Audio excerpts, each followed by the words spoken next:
देखिए, आज की जो खबर है वो स्कूल संचालकों के लिए है। क्या आप एक स्कूल के संचालक हैं और स्कूल प्रबंधन में अपनी भागीदारी निभाते हैं तो ये खबर आपके लिए है। अगर आप बिहार से हैं तो देखिए, स्कूल में यातायात सुविधा के लिए कई चीज़ें इस्तेमाल होती है, बस, टोटो, ऑटो। लेकिन अगर आप बिहार से हैं तो ये नियम जान लीजिए कि बिहार के यातायात विभाग ने अब 1 अप्रैल से जो यातायात के नियम है उसके तहत टोटो और ऑटो का इस्तेमाल बंद कर दिया है, प्रतिबंधित कर दिया गया है तमाम उन स्कूलों के लिए।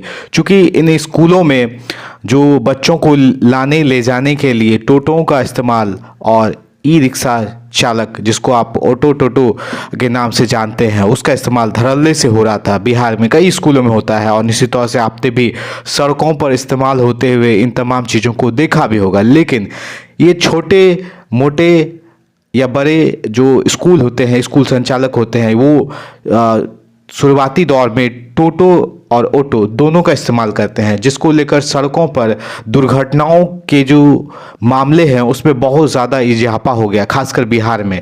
इसको लेकर यातायात के जो अधिकारी हैं उन्होंने ये नियम निकाला कि इन चीज़ों को बंद किया जाना चाहिए और ऑटो टोटो की जो संख्या है उसको लेकर भी निश्चित तौर से स्कूल प्रबंधनों पर एक गाज गिरनी तय है। चूँकि कई मामले जो बिहार में आपने देखा होगा इस साल, टोटो और ऑटो से कई जो बच्चे हैं, स्कूली बच्चे, वो घायल हो जाते हैं, कई दफ़ा कई दुर्घटनाओं के शिकार हो जाते हैं। उस पर ये टोटो ऑटो की जो सीटें होती हैं वो बिल्कुल खुली हुई होती है और कई दफ़ा बच्चे गिर जाते हैं। तमाम चीज़ें जो सड़कों पर देखने को मिलते हैं और ये आपने भी अनुभव किया होगा।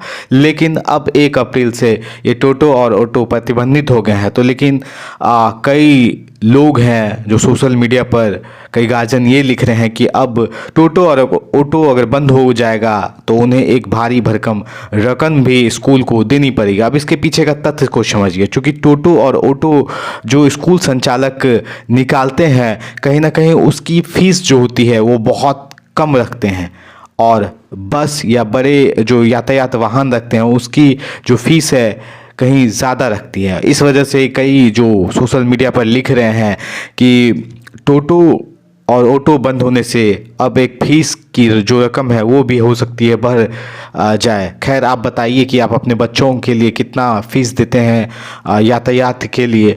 और निश्चित तौर से 1 अप्रैल से अब ये टोटो और ऑटो आपको स्कूल वैन के रूप में नहीं देखेगा। खैर, बिहार में ये जो तब्दीलियाँ हो रही हैं ये दुर्घटनाओं में खासकर बच्चों को बचाने के लिए किया जा रहा है। बिहार सरकार की और बिहार यातायात विभाग की यह प्रयोग आपको कैसा लगा? और अगर आप स्कूल के एक संचालक हैं तो स्कूल के संचालक के रूप में आपको ये जो विधि व्यवस्था है ये कैसी लगी, ये निश्चित तौर से हमें बताइएगा। लेकिन 1 अप्रैल से आप जान लीजिए कि टोटो और ऑटो स्कूल के रूप में उपयोग नहीं किए जाएंगे। खैर, इस खबर में इतना ही। लेकिन ऐसे तमाम खबरों को पाने के लिए फ़ौरन हमें लाइक कर ले, शेयर कर ले, सब्सक्राइब कर ले। यूट्यूब, फेसबुक, इंस्टाग्राम पर उपलब्ध है तथा हमारे तमाम सोशल मीडिया लिंक्स को अपने दोस्तों, रिश्तेदारों, परिचितों के बीच शेयर कीजिए, साझा कीजिए। मजबूत बनाइए हमें, अपना बहुत बहुत ख्याल रखिए। बने रहिए हमारे साथ और देखते रहिए कटिहार लाइव। बहुत बहुत शुक्रिया।